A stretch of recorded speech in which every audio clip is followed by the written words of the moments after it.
எழுதுறதுக்கு கஷ்டமாக இருக்குன்னா முடிஞ்ச அளவுக்கு எழுதுங்க. முடியாதது நான் முடித்ததுக்கப்புறம், இந்த வகுப்பு முடித்ததுக்கப்புறம் உங்களுக்கு இதை நான் எழுதின குறிப்புகள் மற்றும் புத்தகத்தில் உள்ள செய்திகள் இது சார்ந்த உண்மையான தகவல்கள் உடையதை நான் குரூப்பில் போட்டு விடுவேன். அதுக்காக நீங்கள் எழுதாமல் இருக்காதீங்க, அது மோசமான ஹேபிட்.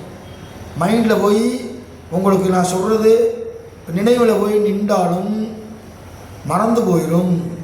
எழுதும்போது அது உங்களுக்கு மிகச்சிறந்த ஒரு ஞாபக சக்திக்கு உந்துதலாக இருக்கும். அப்போ சுப நட்சத்திரங்கள் ரோகிணி, மிருகசீரிஷம், பூசம், மகம், உத்திரம், அஸ்தம், சுவாதி, அனுசம். சின்ன டியூமா எழுதுறீங்களா? நான் நோட்டை போட்டு எடுத்து அனுப்ப சொல்லுவேன். எழுதுறீங்களா இல்லையா? எழுதுங்க எழுதுங்க எழுதுங்க. என்னை ஏமாற்ற முடியாது யாரும். ரேண்டமாக செக் பண்ணிக்கிட்டே இருப்பேன். ஆமாம். அஸ்தம், சுவாதி, அடுத்து அனுசம், மூலம், உத்திராடம், உத்திரட்டாதி, ரேவதி ஆகியவை மனிதனுடைய வாழ்வில் சுபகாரியங்கள் செய்வதற்கு இந்த நட்சத்திரங்களை பயன்படுத்துகிறார்கள். அதுக்கடுத்து அசுப நட்சத்திரங்கள்னா என்ன? அசுப நட்சத்திரங்கள் என்பது பரணி, கார்த்திகை, திருவாதிரை, ஆயில்யம், பூரம், விசாகம், கேட்டை, பூராடம், பூரட்டாதி. நான் மெதுவாக சொல்லியிருக்கேன். மறுபடியும் என்ன சொல்லணுமா? மறுபடியும் சொல்லணுமா? எழுதிட்டீங்களே? Okay okay okay. பாருங்க, இந்த நட்சத்திரங்களை வைத்துத்தான் பல விஷயங்களை அந்த காலத்தில் செய்திருக்கிறார்கள். அன்னைக்கு எல்லா பேத்துக்கும் ஒரே வேலை, விவசாய வேலை தான். அந்த விவசாய வேலைக்காகத்தான் எப்போது மழை வரும், எப்போது காற்று வரும், எப்போது வெயில் அதிகமாக இருக்கும், எப்போது பனி வரும் என்பதை கண்டறிவதற்காகத்தான் இந்த ஜோதிடத்தையே ஆய்வு செய்தார்கள். அந்த அடிப்படையில் நான் சொல்லுங்கம்மா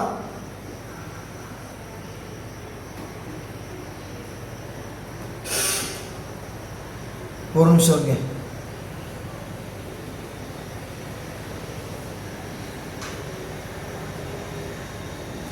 சதயம் ஒரு நிமிஷம். நான் வந்து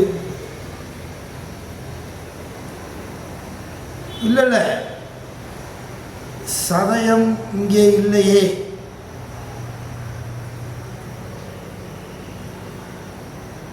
ஐயா, 27 நட்சத்திரங்களில் சுப நட்சத்திரம், ஆமாம் 27 நட்சத்திரங்களில் சுப நட்சத்திரங்களை மட்டும்தான் இப்போ சொல்லியிருக்கேன்.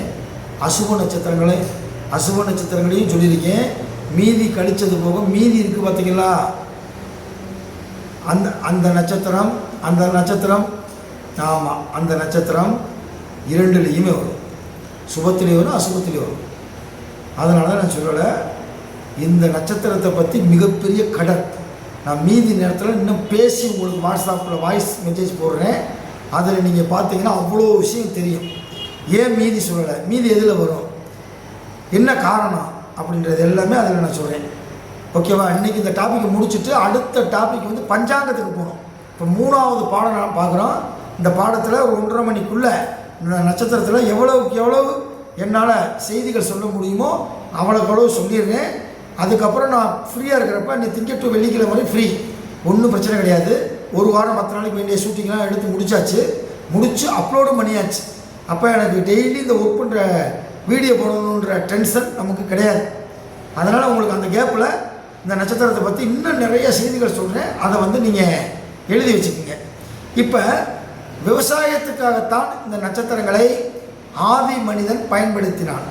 காலண்டரில் நீங்கள் பார்த்தீங்கன்னா மேல் நோக்கு நட்சத்திரம், கீழ்நோக்கு நட்சத்திரம், சமநோக்கு நட்சத்திரம் அப்படின்னு இருக்கும். அப்போ என்ன அர்த்தம்?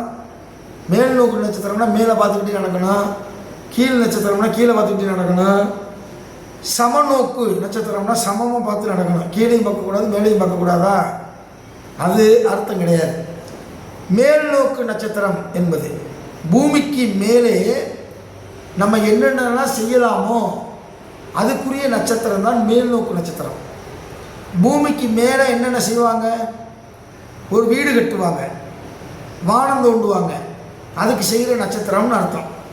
சுப நிகழ்ச்சிகள் பாருங்கள், பூமிக்கு வெளியே மேல் நோக்கி வரும் நெல், கரும்பு, சோளம், வாழை,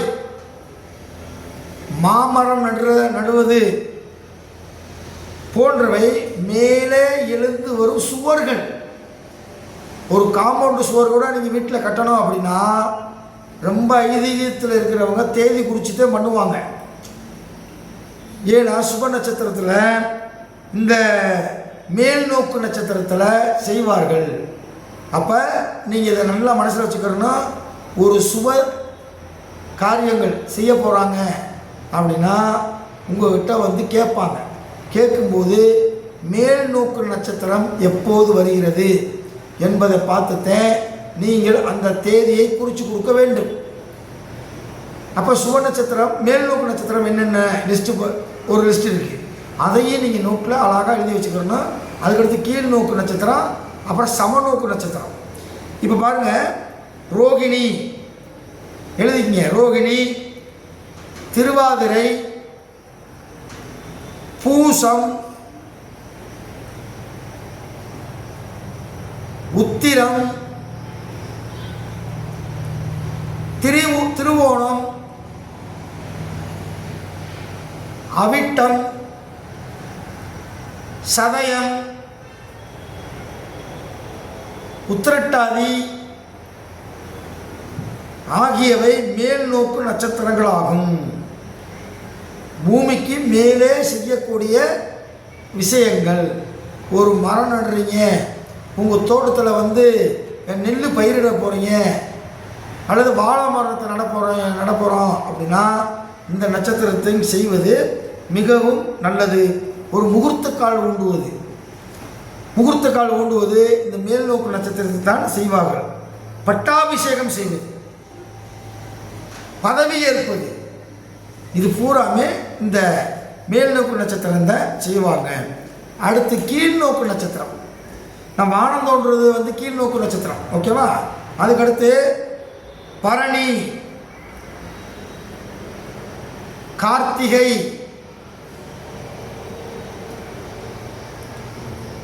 ஆயில்யம், மகம், பூரம், விசாகம்,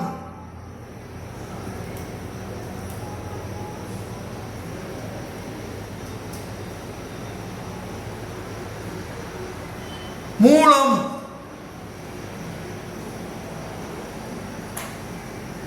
பூராடம், பூரட்டாதி. இவை கீழ்நோக்கு நட்சத்திரங்கள் என முன்னோர்கள் வகைப்படுத்தி வைத்தார்கள்.